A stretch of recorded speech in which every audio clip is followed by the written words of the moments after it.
퀼팅백이라는 게 있잖아요. 이제 퀼팅 무늬를 활용해서 어디는 좀 눌러지고 어디는 좀 봉긋한 모양을 만드는, 누빔이 있는 쪽은 광대, 활 있는 쪽, 이제 볼록해지는 부분을 관자놀이 쪽이라고 생각하시면 여기는 좀 눌러지고 여기는 봉긋해지면서 올라가는 형태가 전체적으로 만들어지는구나. 이제 보통 거상하면 요 귀 앞쪽에서 이렇게 절개를 다 하잖아요. 근데 이제 걸리버리프트는 관자 옆 구렛나루 마진을 따라간다고 하시더라고요. 네. 그건 흉터 때문인 건가요? 아니면 뭐 의학적으로 다른 이유가 있는 걸까요? 말씀하셨던 것처럼 귀 앞 절개는 대부분 여기 귀 앞쪽, 귀파키 앞쪽 부분이죠. 근데 우리 병원에서 쓰는 방식은 이제 구렛나루 쪽, 그러니까 이제 눈썹이랑 눈 사이 이 공간인데, 여기가 남성분들, 여성분들 통틀어서 흉터를 가리기 가장 유리한 위치거든요. 그래서 우리 병원에서는 이 위치를 가장 많이 쓰고 있는데, 그리고 흉터뿐만이 아니라 우리 병원에서 쓰는 이제 걸리버라는 수술 방법을 썼었을 때 피부가 가장 많이 울면서 남는 위치가 이 위치거든요. 그래서 정말 여러 가지 이유들을 통틀어서 이 부분이 가장 전 유리하다라고 생각해서 사용하고 있습니다. 그러면 귀 앞쪽을 원래 다른 보통 거상 이렇게 하는 건데, 그렇게 했을 때 안 좋은 점이 있는 건가요?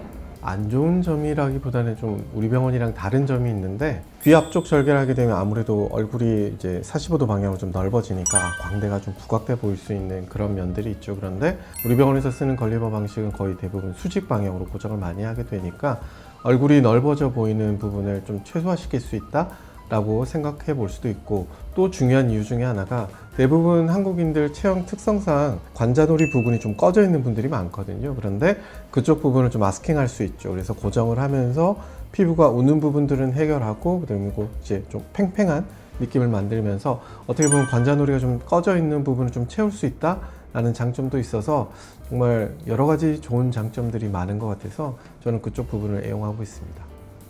근데 그렇게 말씀하셔도 실제로 귀 앞절개도 뭐 많이 사용하고 하시는 거 아닌가요?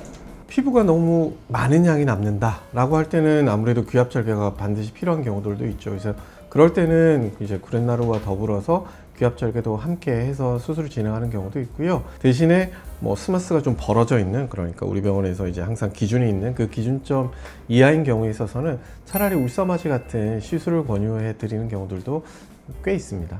수술하실 때 원장님께서 많이 말씀하시는 게 뼈에 눕힌다, 뭐 누르면서 붙인다, 뭐 이런 좀 알 수 없는 표현들을 많이 쓰신대요. 네.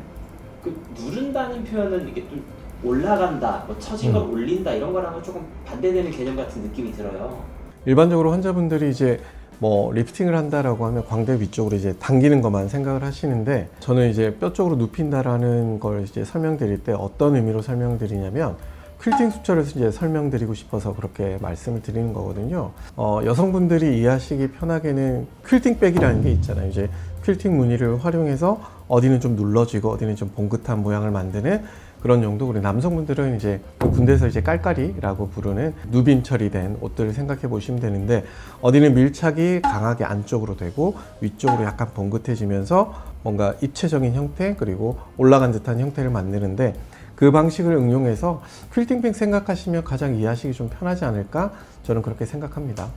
그래서 쉽게 생각해 보면 누빔이 있는 쪽은 광대, 활 있는 쪽, 그리고 이제 볼록해지는 부분을 관자놀이 쪽이라고 생각하시면, 여기는 좀 눌러지고 여기는 봉긋해지면서 올라가는 형태가 전체적으로 만들어지는구나 라고 이해하시면 어떻게 보면 가장 쉽지 않을까 생각이 듭니다. 수술 이후의 결과 사진들을 같이 환자분들이랑 보다 보면 오히려 광대 쪽은 부각됐던 면들이 좀 안쪽으로 좀 줄어들고, 꺼져 있던 관자놀이는 좀 튀어나오면서 전체적으로는 광대 사이즈가 좀 더 줄어 보인다 라는 느낌까지 가질 수 있게 되어서 좀 더 좋은 결과를 보고 있는 것 같습니다. 말씀하신 기법은 그럼 처음부터 이렇게 진행하신 건가요?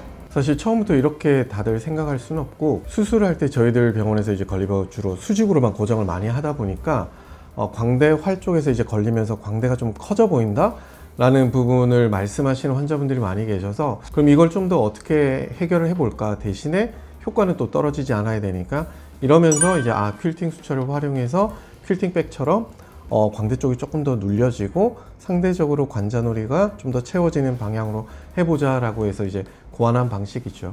지금 말씀대로면 뼈 안 깎고 그냥 갖고 있는 살을 뼈에 이렇게 붙이는 것만으로도 윤곽 수술한 것처럼 이렇게 얼굴 폭이 줄어들고 할 수 있다는 뭐 그런 말씀이신가요? 우선 윤곽 수술은 뼈 자체의 볼륨이 주는 거잖아요. 그게 가로폭이든 세로폭이든. 그래서 당연히 뭐 윤곽 수술과 뭐 1대1로 비교했을 때는 제가 뭐 100% 줄어든다 라고 말씀드릴 수는 없는데, 기본적으로 외부의 연부 조직이 처진 양이 많다든지 스마스에 벌어진 양이 많았을 때는 골격이 너무 크지 않다는 전제 조건 하에서는 골격적으로 퀼팅 수처 방법으로 이제 봉합을 하게 되면 경과 사진으로 저희들이 쭉 시리얼하게 확인할 때도 보면 확실히 좀 줄어든 게 보여서 100%라고 말씀드릴 수는 없지만, 골격이 그렇게 크지 않다라는 전제하에서는 어느 정도는 좀 꽤 줄어들더라. 하지만 윤곽 수술에 비교했을 때는 글쎄요, 뭐 어마어마하게 효과가 막 뛰어나다까지는 제가 생각했을 때는 아닌 것 같기도 합니다. 그러면 어떤 경우에 사람분들은 윤곽 수술보다 이런 리프팅을 했을 때 더 효과를 크게 볼 수 있는 걸까요? 얼마 전에도 이제 수술하셨던 환자분들처럼 하악이 상대적으로 작으신 분들, 그래서 상악을 좀 눌러줬을 때 정말 사이즈가 좀 줄어드네 하는 그런 분들처럼 하악이 상대적으로 좀 작고 상악이 좀 상대적으로 좀 강조되어 있는 분들이 효과가 좀 더 크신 것 같아요.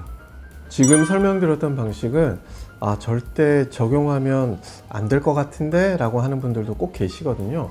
예를 들면 얼굴이 상대적으로 너무 기신 분들이죠. 그래서 기신 분들 같은 경우에는 내가 짧은 느낌을 가지기 위해서는 폭이 너무 줄어들면 안 되거든요. 그래서 폭이 줄어들면 짧아지는 효과가 훨씬 덜 하겠죠. 그래서 얼굴이 상대적으로 꽤 기신 분들 같은 경우에는 폭을 줄이는 것보다는 악광대가 좀 볼록하게, 저는 이제 환자분들한테는 이제 얼굴이 엠보싱이 되어야 된다고 꼭 말씀드리는데, 그런 효과를 노리는 게 훨씬 더 유리하실 거고요. 환자분들의 니즈를 파악하는 것도 정말 중요하고요. 그리고 환자분들의 골격, 그리고 눈, 코, 입의 위치, 이런 것들을 다 감안해서 수술을 결정하시는 게 그 무엇보다 중요하다, 저는 그렇게 말씀드리고 싶습니다.